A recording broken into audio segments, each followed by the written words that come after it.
ذكرت كلمة أمي لما كانت تمزح معاي: أنت يا ولدي خلصت مرحلة البشر، دخلت مرحلة الجنون، تقدر تجنن. مع أني كنت في قمة الخوف ضحكت من قلبي، وحسيت فعلاً إن كلام الأمهات دايماً فيه جزء من الحقيقة. رجعت جلست في نفس المكان وقلت: إيش النهاية؟ الموت جاي، على الأقل يكون عندي قصة أحكيها في الآخرة أحسن من قصة فرعون. قعدت أفكر كيف أرجع الصوت، وفجأة سمعتها تقول: صدقت الحين ولا أزيد لك أدلة؟ سكت، ما عرفت أجاوب. سألتها: إيش تبغي مني؟ قالت: لا تخاف، مدام أنت اللي طلبتني ما أقدر أذيك، أنا اسمي بهقاء. قبل ما تكمل قاطعتها وأنا أصرخ: أنا ما طلبت أحد، ابتعدي عني. فجأة حسيت بضربة قوية على وجهي، لحد اليوم وأنا أكتب لك خدي يحرقني. سكت كأني شربت مخدر، انحنيت وسمعت. كل الأسئلة اللي كانت في بالي عن اللي صار معاي هي جاوبت عليها من غير ما أسألها مباشرة، بس في الحدود اللي هي حابة تقولها. قالت أول شيء أن البيت اللي أعيش فيه الآن محصن، جدي حصنه زمان، ولو ما كان محصن كنت موت من زمان، وكل اللي معاي في البيت كانوا يا يجنوا يا ينتحروا، وإن الغلط اللي سويته إني كنت أقرأ بصوت عالي أي شيء ما أفهمه من الكتاب، وإن الكتاب مليان طلاسم واستحضار، وحتى مجرد تحريك الشفاه أثناء قراءة بعض المقاطع ممكن يستدعي جن أو يكلف واحد منهم بمهمة. وأضافت أن اللي صار معايا لحد الآن مجرد تهديدات بسيطة وضغوط، لأن دخولهم للبيت صعب. هنا فهمت حجم المصيبة اللي وقعت فيها. لما كنت أقرأ في الكتاب وصلت إلى فصل فيه الزواج مع الجن، وبما أننا كبشر نحبه، الجزء هذا كان مشروح بالتفصيل وبشكل مغري.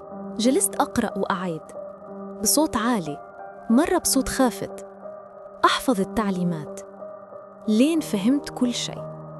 وكانت بهقاء قريبة من المكان وقتها، وسمت علي النصيب.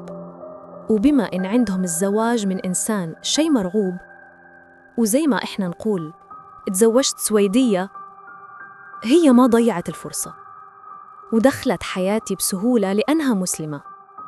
ذاك الصباح ما تحركت من مكاني، وناس وصحابي مروا من جنبي وما حد لاحظني، كأني شفاف، كأنني ما كنت موجود أصلاً. قبل ما أسأل كانت تجاوب، لحد ما بدأت أهدأ شوي وراحت عني حبة من الخوف.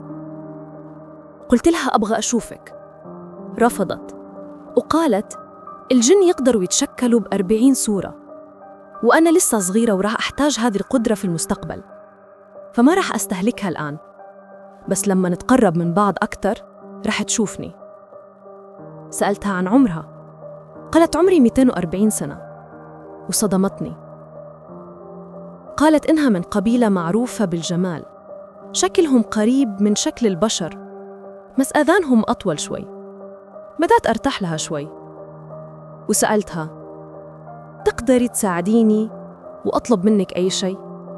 ضحكت وقالت: أنا مسلمة وفقيرة، ما أقدر أتعامل بالحرام. الحرام عندنا هو شغل الجن المسخر للسحرة، تجسس، أذية ناس، أعمال سحر، قرابين، هذا كله حرام وثمنه كبير عندنا. وحكت لي إن في أشياء بسيطة في عالمنا تشكل ثروة في عالمهم، قرابين، بخور معين، تيوس سوداء، أشياء زي كذا.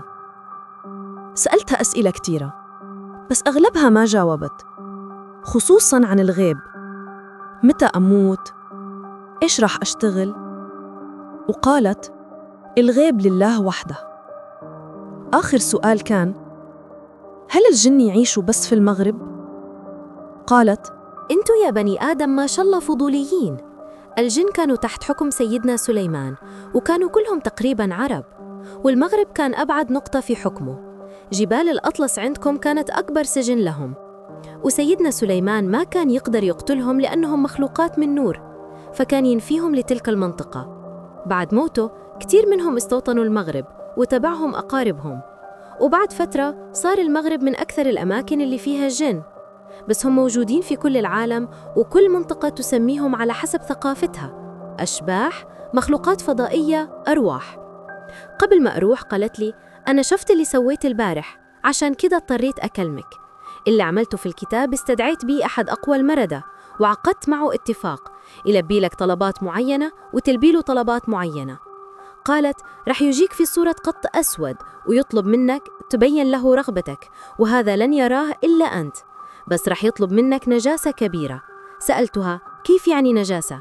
سكتت شوية كأنها مستحية وقالت: يا تشرب دم الحيض يا تزني بأمك. وقتها حسيت رموش عيوني تتجمد، وقلت بيني وبين نفسي: جينا نحل المشكلة، دخلنا في مصيبة أكبر.